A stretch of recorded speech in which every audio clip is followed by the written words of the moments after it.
오늘은 자원에 대해 알아보겠습니다. 자원은 범위에 따라서 가장 큰 범위는 자연에 있는 모든 것을 자원이라고 하고요. 그 다음에 기술적 의미의 자원은 말 그대로 기술 발달로 이용이 가능해진 자원. 그리고 더 거기에서 규모가 좁아진 것은 뭐냐면 그 중에서도 돈으로서 가치가 있는 것, 경제적으로 가치를 지닌 자원의 경제적 의미의 자원 이렇게 3단계로 구분이 됩니다. 이렇게 자연이 제일 크고 그 다음 기술, 그 다음 경제 이렇게 되는 거죠. 범위가 점점 줄어들죠. 자원의 특성은 크게 세 가지가 있습니다. 유한성, 편재성, 가변성이 있는데요. 한계가 있다는 뜻이에요. 즉 대부분의 자원은 매장량이 한정되어 있어서 언젠가는 고갈될 수밖에 없죠. 그래서 근데 여기에 가채연수라는 말이 나옵니다. 가채연수를 통해 해당 자원을 얼마나 더 채굴할 수 있는지 알 수 있다. 가채연수는 뭐냐? 현재 확인된 자원의 매장량을 연간 생산량으로 나눈 값으로 즉, 이 자원을 쓰려면 몇 년 남았냐, 이 자원이 고갈되기까지 몇 년 남았냐, 이렇게 이해를 하는 게 쉬울 거예요. 그럼 우리나라에서 주요 자원들 중에서 가치 연수를 비교해보면 가장 오랜 시간 쓸 수 있는 게 바로 이 석회석이네요. 석회석은 아직 120년 정도는 더 쓸 수 있다는 거, 그만큼 매장량이 많다라고도 이해할 수 있겠죠. 편재성은 말 그대로 존재하는데 편중해서 존재한다. 즉 특정 지역에만 존재한다. 이렇게 생각하면 돼요. 그래서 대표적으로 석유가 서남아시아 쪽에 많이 분포해 있잖아요. 그렇게 해서 우리가 알고 있는 만수르라는 사람도 더 큰 부자가 될 수 있었고, 그래서 특정 자원은 일부 지역에 편중되어 분포한다는 특징이 있어요. 그래서 어떤 게 등장하게 되냐? 자원 민족주의가 등장하게 됩니다. 이거를 뜻을 보니까 우선 설명한 다음에 또 볼게요. 이 뜻은 뭐냐면 이 자원은 우리 민족 거니까 우리 민족 마음대로 할게. 그냥 이렇게 이해하면 돼요. 그 말이 무슨 말이냐? 아까 말했던 서남아시아 같은 경우에 석유가 분포에 있잖아요. 그래서 우리나라는 석유를 쓰기 위해서 수입해 와야 돼요. 그래서 서남아시아 국가도 이렇게 할 수가 있죠. 너희 우리나라에서 석유 수입해 가고 싶어? 그러면 우리 말 잘 들어야지. 그러니까 협박하는 용도로도 쓸 수 있는 거죠. 이 자원 우리 민족 거니까 맘대로 할게. 그러니까 너희 말 잘 들어. 말 안 들으면 석유 너희한테 수출 안 하거나 석유값 올려버린다. 뭐 이런 의미라고 생각하면 돼요. 그래서 자원 보유국이 자원을 무기하는 거죠. 무기처럼 쓰는 거야. 협박의 무기처럼. 그래서 자원 보유국이 자국의 국제 영향력을 강화하려는 것. 이런 게 자원민족주의다. 이게 있을 수밖에 없었던 게 자원이 특정 지역에만 있기 때문에 이런 일이 일어나는 거죠. 그 다음에 가변성은 자원을 이용한 기술적, 경제적, 문화적 배경에 따라 자원의 의미와 가치가 달라진다. 이게 무슨 말이냐? 말 그대로 성격이 변한다는 거예요. 과거에 석유는 그냥 검은 기름이었어. 근데 이런 기술을 개발하고 하면서 이 석유가 자동차에도 쓰이고 각종 우리 생활에 쓰이잖아요. 이거 석유의 성격도 이렇게 변한 거죠. 쓸모없는 것에서 지금은 없어서 못 쓰는 이렇게. 그러면 크게 이런 거에 따라서 달라진다고 했는데 예시를 볼게요. 바로 나오네요. 석유는 검은 액체에 불과했는데 이제는 내연기관, 자동차 같은 게 발명됨으로써 자원, 철도, 자동차 등등이 발명되면서 자원으로서 가치가 상승한다. 즉 기술이 발달하면서 이렇게 쓸모있게 된 거죠. 다음 경제적인 조건. 원래는 텅스텐이 우리나라에도 있어요. 근데 중국에서 수입을 할 수 있어요. 저가로. 그래서 굳이 가격 경쟁력이 안 되겠지. 그래서 우리나라 텅스텐 광산이 폐광되었으나 최근에 다시 이 텅스텐 가격이 오르고 뭐 이러면서 다시 개발을 추진하고 있다. 왜 갑자기 하는 거야? 돈이 되니까. 경제적 조건. 그 다음에 문화적 배경으로서는 이슬람교는 돼지고기를 안 먹고 힌두교에서는 소고기를 안 먹는 것. 그래서 같은 돼지고기, 소고기여도 어떤 곳은 먹고 안 먹고 이런 것도 다 자원이지. 문화적 배경에 따라 다를 수가 있다. 자원의 의미에 따라 좁은 의미, 넓은 의미로 볼 수가 있는데 크게 보면 천연자원 같은 거를 모두 자원이라고 해요. 천연자원. 근데 천연자원, 예를 생물, 무생물 자원 이런 거. 근데 넓은 의미로 보면 이거 플러스 인간에 의해서 만들어진 인적 자원, 문화적 자원 등등, 뭐 언어, 종교, 인적 자원, 인구, 기술, 창의력 등등 이런 것들도 다 포함한다는 거.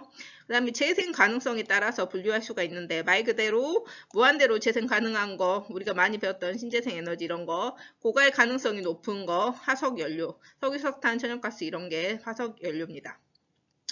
그래서 재생 불가능하냐, 재생 가능하냐, 그리고 이런 애들은 금속, 비금속 광물은 사용량과 투자 정도에 따라서 더 쓸 수 있고 얼마나 더 쓸지가 결정되는 거죠.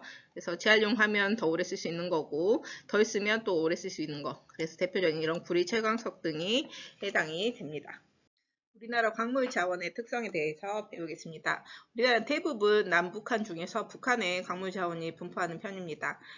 남한 같은 경우에는 금속 광물 매장량이 적고 비금속 광물의 매장량이 대체로 풍족한 편입니다. 그러면 주요 광물 자원 한번 보도록 할게요. 남한에서 볼 수 있는. 먼저 텅스텐이 있고 철광석, 석회석, 고령토 등이 있습니다. 텅스텐은 특수광, 학금용 원료로 이용되는 그런 건데 아까 자원 특징 설명할 때 얘기했는데 폐광이 됐었지만 돈이 이제 다시 되면서 개발을 추진하고 있는 특징이 있어요. 텅스텐 같은 경우에는 강원도에 대부분 분포해 있고요. 여기 보면 각종 어디에 분포되어 있는지 자료를 같이 여기랑 같이 보면서 보면 좋을 것 같습니다. 철광석 같은 경우에는 아까 할 때 같이 넘어갈게요. 철광석 같은 경우에는 말 그대로 제철 공업의 원료로 이용된다라고 했었어요. 제철.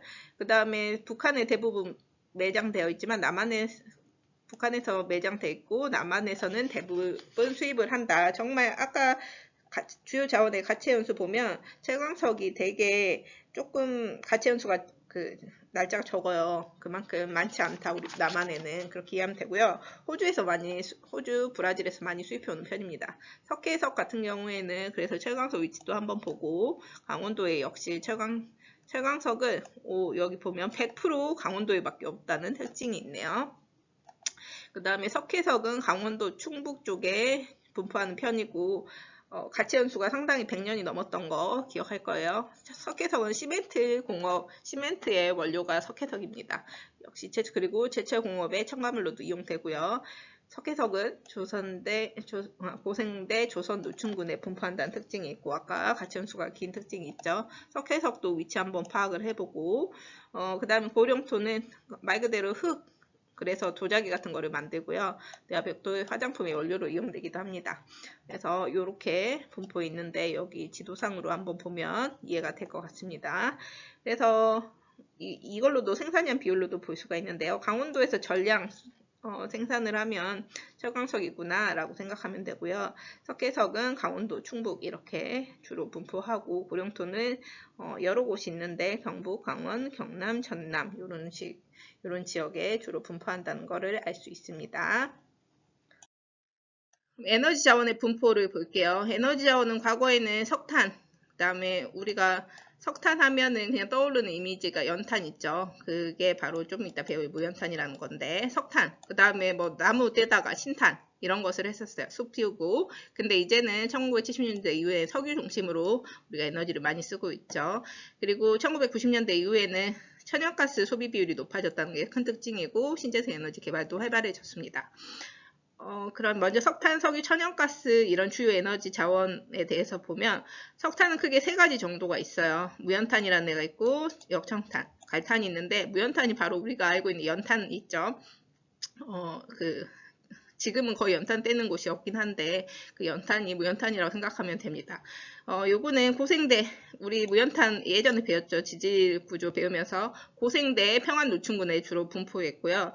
그쪽이 바로 강원도 쪽이 많다 보니까 강원도를 중심으로 생산이 활발했었어요. 그렇지만 지금은 석유 중심으로 변화하고 천연가스 이런 걸 쓰다 보니까 석탄 산업 합리화 정책이 생겼는데 그게 뭐냐 80년 후반에 에너지를 쓰는 게 소비 구조가 변화하고 석탄을 캐다 보면 채굴하는데 또 이제 비용이 상승하게 돼요. 그래서 더 이상 석탄을 캐도 좀 경제성이 낮다 해가지고 국내 탄광수를 상당 부분 줄이게 됐습니다. 그러다 보니까 탄광수가 줄어드니까 더더욱이나 석탄을 생산하는 양이 급감할 수밖에 없죠.